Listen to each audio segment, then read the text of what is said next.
Olá pessoal, dando continuidade, agora eu vou falar sobre a relação do SESMIT entre contratante e contratada também. Digamos assim, uma hipótese, uma empresa contrata o serviço de outra empresa. Essa outra empresa, ela possui um SESMIT próprio, que é a contratada, e a contratante possui o seu SESMIT. A empresa contratante, como a gente já sabe, já falou bastante disso já na própria NR1, a empresa que contrata o serviço de outra empresa, ela tem responsabilidade solidária em relação à saúde e segurança dos funcionários que vão trabalhar para essa empresa, que trabalham para essa empresa que foi contratada.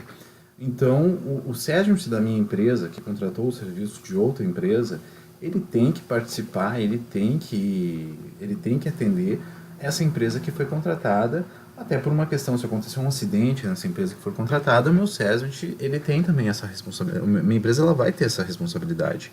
Então, é necessário que o meu SESMIT também atenda os funcionários da empresa contratada, independentemente dela ter um SESMIT próprio, sim ou não.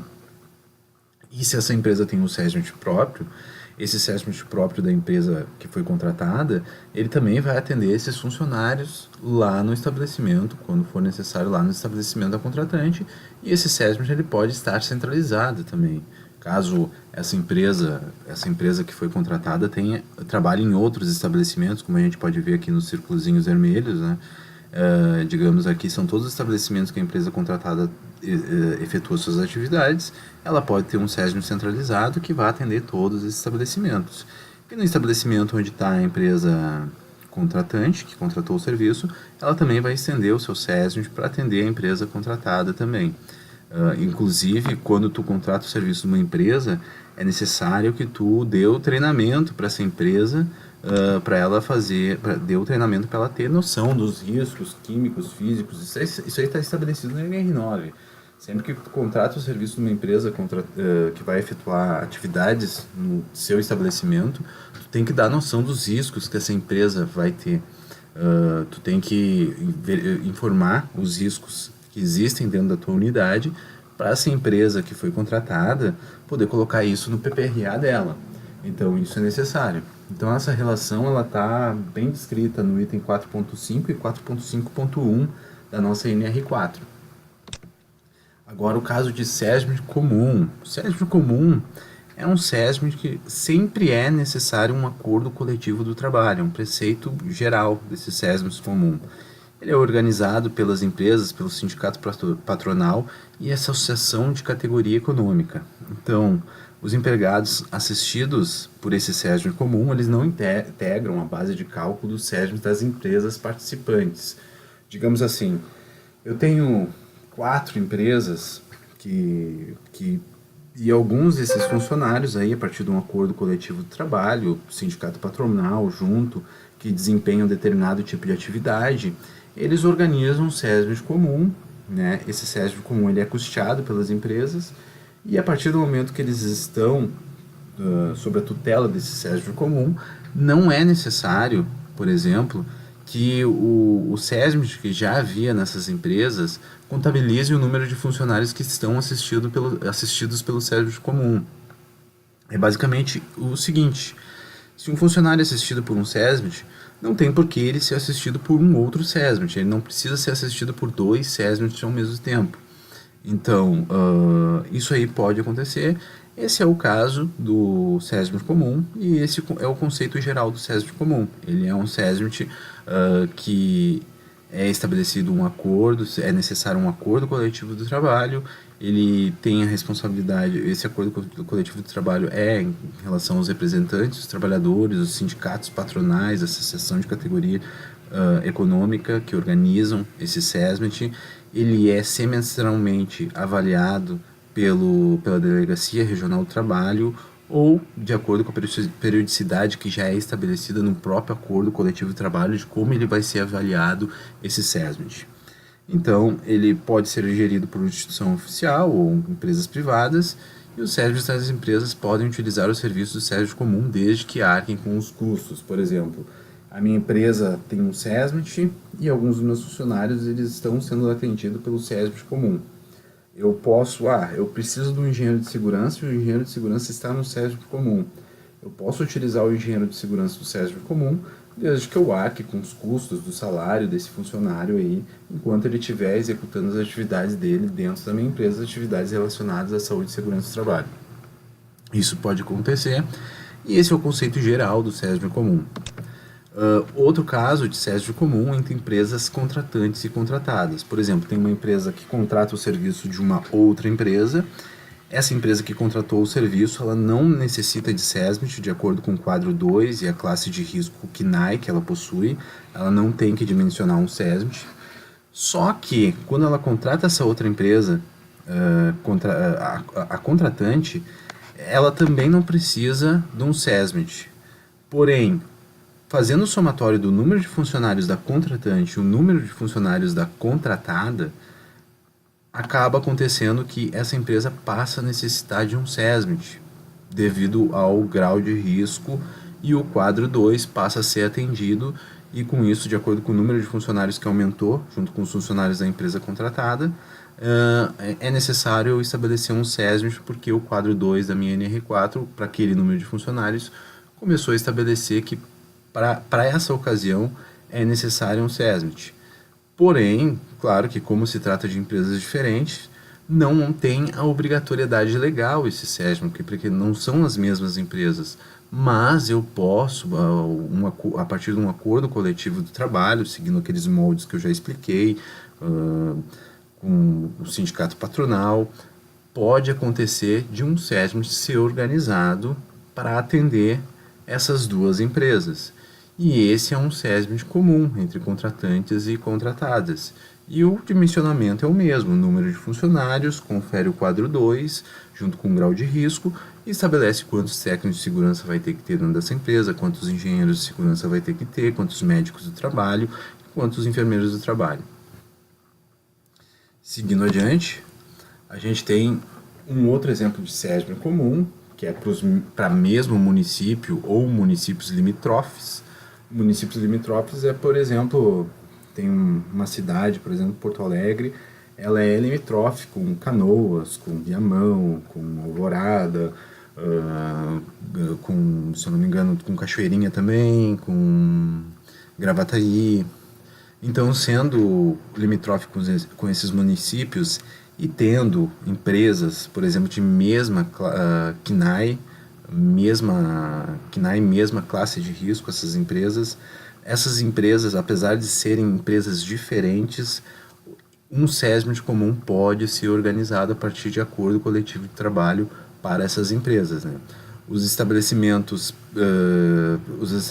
se enquadram no quadro 2, o SESMIT é organizado pelo sindicato patronal ou pelas próprias empresas, é a mesma atividade econômica que tem que ser necessária, como eu já expliquei, e o somatório de todos os funcionários que participam, eu consulto o quadro 2, de acordo com a classe de risco e o número de funcionários, eu estabeleço quantos engenheiros de segurança, quantos técnicos de segurança, quantos médicos de trabalho eu tenho que ter dentro da minha empresa.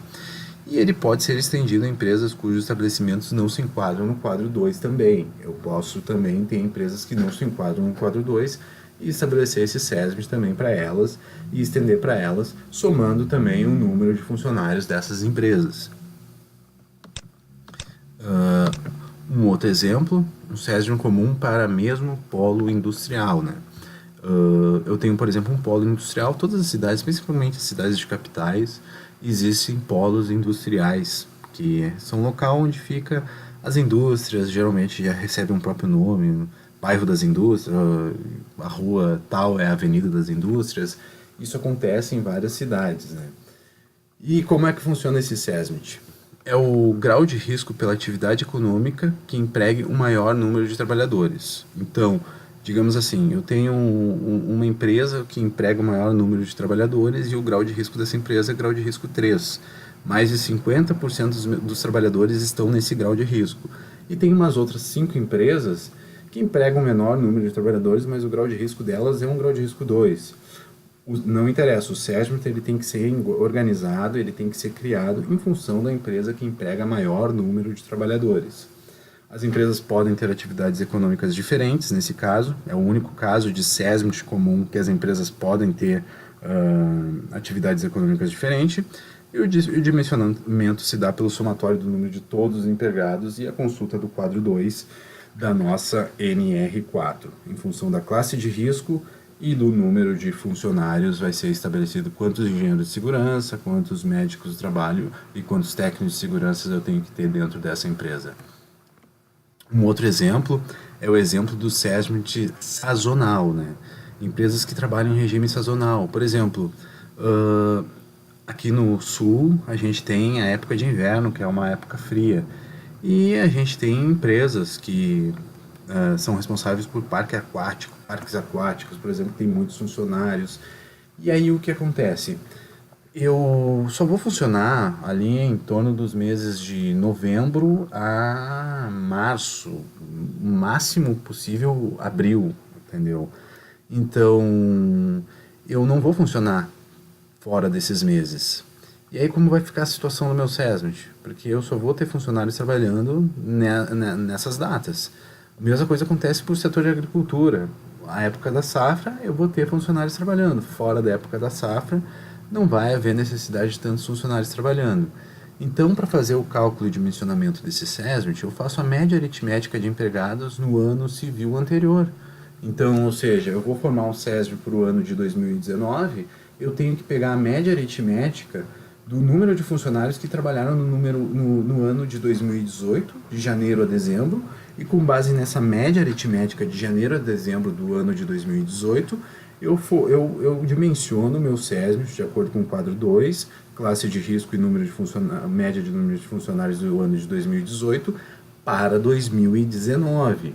Então, o meu SESMIT ele vai estar de acordo com o número de trabalhadores que trabalharam de janeiro a dezembro do ano anterior. Não interessa se o SESMIT é sazonal, do tipo começa em outubro, termina em janeiro, isso aí não interessa. O SESMIT tem que ser dimensionado dessa forma em cada ano. Então, digamos, se de outubro, eu formulei um SESMIT de outubro a dezembro ele vai ter que ter um número de funcionários, e daí a partir de janeiro ele vai ter que contabilizar o número de funcionários que ele teve no ano de 2018, de outubro a dezembro, a média aritmética, para dar continuidade de janeiro a dezembro do ano de 2018, a média aritmética desses funcionários, para dar continuidade em 2019. É assim que funciona o SESMIT sazonal. E aqui a gente tem as competências dos membros do SESMIT. A gente já sabe que os membros do SESMIT são pessoas qualificadas na área de saúde e segurança ocupacional, né? Os funcionários do SESMIT é vedado a atuação em outros serviços da empresa durante o horário de serviço no SESMIT. Eu já expliquei isso aí, o caso do engenheiro de segurança do trabalho, 6 horas por dia ele tem que estar em atividade de saúde e segurança do trabalho, ele não pode estar em outra atividade. Se tu contratou ele por 45 horas semanais, então depois das 30 horas que ele tem que dedicar ao SESMIT, ele pode se dedicar a outras atividades. A instalação de serviços é um ônus do empregador, então quem vai custear todo o serviço do SESMIT, seja até o SESMIT comum, é um empregador ou sindicato patronal. Os profissionais especializados do SESMIT devem aplicar os conhecimentos de engenharia e medicina, incluindo máquinas e equipamentos para reduzir os riscos no locais de trabalho. A gente sabe que os funcionários do SESMIT são pessoas técnicas, responsáveis, que têm qualificação e que têm formação. Esgotados os meios de eliminação e redução dos riscos, indicar o EPI necessário. Então aqui já vai entrar um outro conceito, que é o conceito de medidas de ordem geral, medidas administrativas, e o EPI em último lugar, que deve ser utilizado na hora de estabelecer medidas de proteção. Colaborar com seus conhecimentos nas novas instalações físicas, tecnológicas de máquinas, orientar quanto às NRs, relacionamento com a CIPA. Ele tem que ter um relacionamento com a CIPA, prestar atenção que não há hierarquia entre CIPA e SESMIT. A CIPA ela não tem um conhecimento técnico, mas ela deve receber constantemente o apoio do SESMIT. Conscientização, orientação e educação. Os treinamentos geralmente são responsabilidades do SESMIT, treinamentos na área de saúde e segurança do trabalho, documentação e análise dos acidentes. Mais tarde eu vou mostrar também os quadros finais da nossa NR4, que tem estabelecido alguns quadros que têm que ser preenchidos pelo SESMIT, atividades prevencionistas e também em caso de emergência, e elaborar o plano de contingência. Todas essas atividades são responsabilidades do SESMIT. Mais tarde eu vou continuar ainda com mais funções do SESMIT, na próxima aula.